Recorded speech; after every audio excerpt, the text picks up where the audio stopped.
مش مكيفني غير الواد بيكهام بصراحه، الحركه اللي عملها من شويه دي. هو ايه بيكهام بجد ولا ايه؟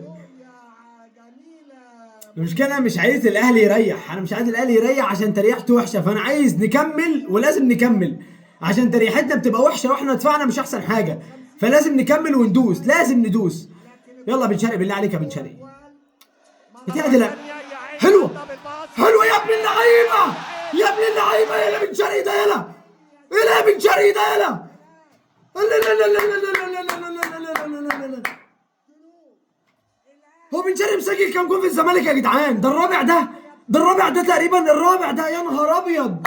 ده تقريبا مسجل نفس سجل شيكابالا على ما اظن، يا نهار ابيض، يا نهار ابيض على الدلع. يا نهار، انا قلت فيها سكور والله، والله العظيم قلت فيها سكور، ولسه انا حاسس ان لسه في جوان تاني، والله حاسس ان لسه في جوان تاني، اقسم بالله، اقسم بالله. يا ابن اللعيبه انا بن شرقي، ويا ابن اللعيبه مين اللي عمل اسيست؟ امام تقريبا.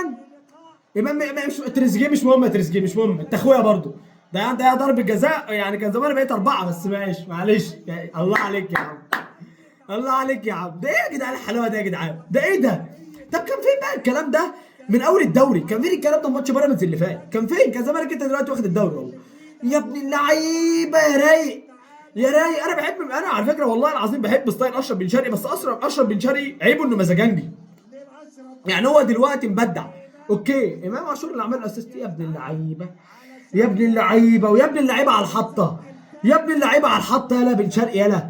تقريبا حطها من الخرم الواد الونش، يا ابن اللعيبه يا اسطى. بس دي تقيله قوي على الزملكاويه ده بن شرقي. طب بن شرقي، انت ما عندكش قلب يا ابني، انت كنت بتلعب عندهم يا ابني، في حد يقسو كده، حد يقسو كده على الناس اللي كان بيلعب عندهم؟ اديك بتلعب فيهم دلوقتي، بتلعب يعني في الاهلي، فانت سجلت فيهم يعني، ده قصدي. عيب والله بن شرقي، انت ما عندكش قلب يا ابني.